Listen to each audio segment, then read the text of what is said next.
We know that Google is tracking us. We agree to it when we set up our phones. So we wanted to figure out what exactly Google is learning about us throughout the day. So here's what we're going to do. We have two identical phones. The only difference between these two phones is this one is in airplane mode. Both of the phones lack a SIM card, and they haven't been set up to access any Wi-Fi networks. So for all intents and purposes, these phones have no connection to a data network.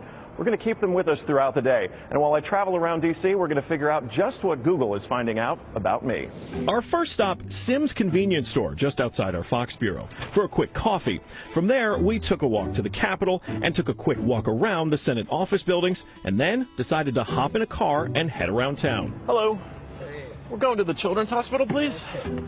To run our test, we had to do more than walk the block, so we took a tour around our nation's capital. First, due north to the Children's National Medical Center Hospital, then west to St. Albans School and the National Cathedral. Our tour around town was a 14-mile journey that lasted more than an hour. The entire time, the phones had no access to the internet. Oh my goodness. Not a Wi-Fi connection and not any cellular data service. It almost seemed quaint to assume that Google wouldn't even be able to collect data on me. Let's head back to the bureau, my friend. Oh, that church is beautiful. Google's business model is simple. Collect data on its users and then use that data to sell targeted ads. It's a business model called surveillance capitalism. But does that critical data collection work even when your phones aren't connected?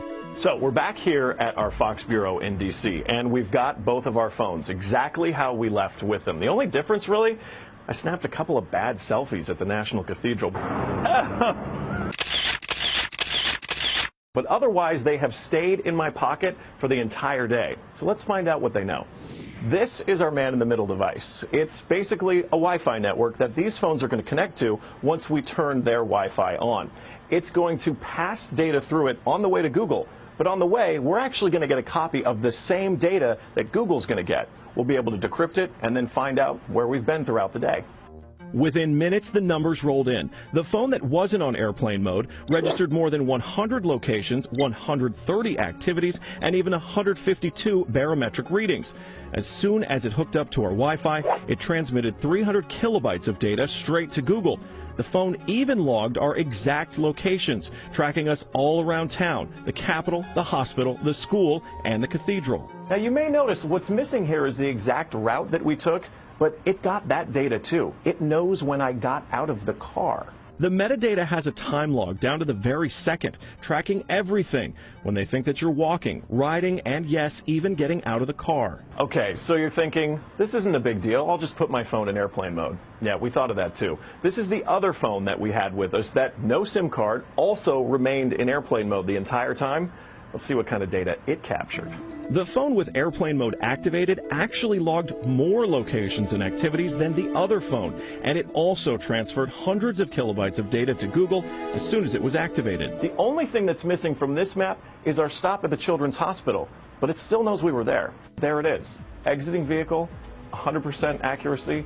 Through complicated user agreements and free software, Google gets users to sign away their privacy for nothing. They're even following you in the places that most people would expect total privacy: government buildings, a children's hospital, a private school, a church. Every move you make, every step you take, Google is watching you.